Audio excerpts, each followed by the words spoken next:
Eyni cür oxunulub, fərqli yazılan, fərqli mənaları olan sözlər.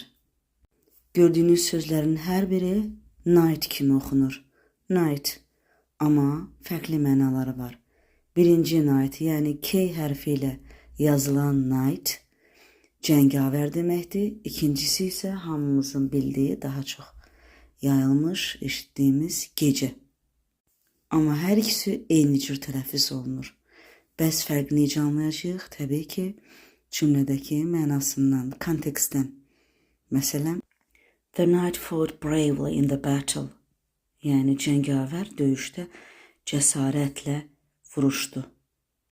Cümlənin quruluşundan, mənasından başa düşürük ki, burada gecə sözündən bəhs olunmur. Düzdür, bunu biz yazıda asanlıqla başa düşürük.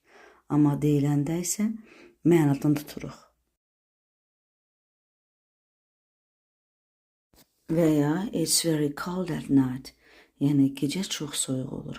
Burada da məzmundan, kontekstdən anlayırıq ki, söhbət gecədən gedir, əgər biz o sözü görmürüksə.